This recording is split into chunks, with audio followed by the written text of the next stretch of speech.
Hello, so here's the Martini Henry, and as we've said about this before, but I'll do it as a disclaimer straight at the beginning of this video, this is what's classified as an antique rifle in the UK, meaning that you can own it as long as you're not shooting it, basically without a firearms licence. However, you know, you should obviously still be sensible of them, don't go and wave them around at people and ruin it for everybody. How the laws stand at the moment. And one of my supporters, who's on sort of Discord and everything, and really nice bloke, who is, let me see if I can say his name right, Tovarishch Artyom, so I guess that means friend or brother Artyom, sent me some, basically, 6 Snapcaps for the Martini Henry. Now, what a Snapcap is, this is not a live round, I obviously need to demonstrate, this isn't even a blank.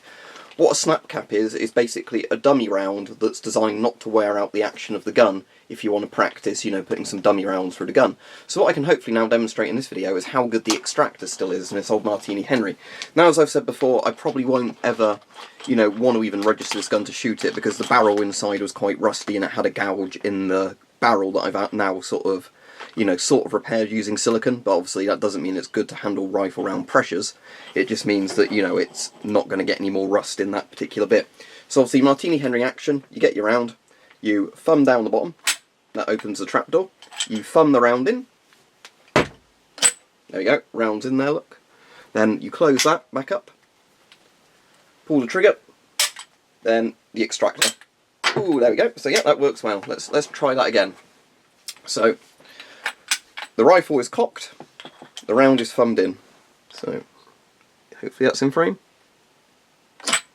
There we go. Close that back up. You shoot the rifle, and then you just pull back down sharply on the extractor. There we go. So yeah, this works really well. So thanks to him for sending me these, I really appreciate it. The whole point of these obviously is so you just don't damage your gun's mechanism by using, you know, no rounds or like metal rounds to do this, even if they're inert. So, ooh, does it leave a mark on them once you've shot them? Yeah, you can see a bit of a mark on the back where the firing pins hit, but it's not hit it like really strongly. But obviously the point of these is that, you know, they sort of I was just looking, and yeah, you can see in the top as well that there's nothing in there, just in case you had to double check that. So, again, open up the action. Thumb the round in, close it, shoot, extract. Hit me in the head. So yeah, there we go. Thank you very much to him for this. Is it possible to actually, I wonder, extract a round without cocking it for the next shot? Because obviously every time you extract a round, I think, let's just try opening it partially. No, that's not actually possible. Okay, so you do have to at least dry fire it on the last shot. Oh. Ow, my finger. But yeah, so thank you very much to Tovarishch Artyom for sending me these Snapcaps. At some point when, like, you know, quarantine and all that shit is over, I'll see if I can get some friends outside somewhere on private property where we can legally do it. Get some maybe slow motion cameras set up and show the extractor mechanism from several angles. But yeah, it's a really cool thing. So yeah, as I said, Martini Henry action, simply. Ooh. So yeah, the Martini Henry is very good, still. I mean, as said, this one I wouldn't want to shoot even if I had it registered, you know, just because it's a bit iffy with how rusty the barrel was and the damage, you know, to the barrel. It wasn't completely gouged through, because a few people have said, oh, it's obviously where somebody's got a saw and gone through the barrel to make it, like, not a firearm anymore. No, it wasn't that, because if you shone a torch from the top, you couldn't actually see into the barrel. So the metal was still there, but it was definitely gouged, and that's why that D&B was selling that one for, like, less than the others.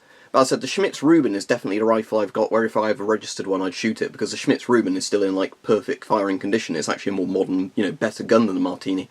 But the Martini's part of British history, you know, the good or the bad stuff. And I'll mention that in this video just because it's worth talking about, I think, you know, because all this Black Lives Matter stuff, whenever the colonial stuff is mentioned. Britain did both good and bad things with its empire. You know, people today should have no shame of what Britain did hundreds of years ago, but they also, for that logic, shouldn't probably feel pride in what Britain had done, you know, good or bad. You know, it's interesting, it's part of our history. I don't think we should be ashamed of it, but I also don't think we should be proud of stuff that none of us actually did. You know, it's interesting stuff, but, you know, we did both good and bad things to Africa, good and bad things to China. Obviously, look up the Opium War if you want to look up some of the horrible shit Britain did to China back in the day. You know, because it's worth mentioning that, because some people will be ignorant of that and then say, oh, Britain's the best country ever, never did any evil shit. Nah, Britain's done lots of horrible stuff, but, you know, I don't think you should make people, you know, who live in the modern day ashamed of what their ancestors may or may not have done hundreds of years ago. But there you go, that's just a little caveat to the Colonial Evil Anglo sort of rifle, the Martini Henry.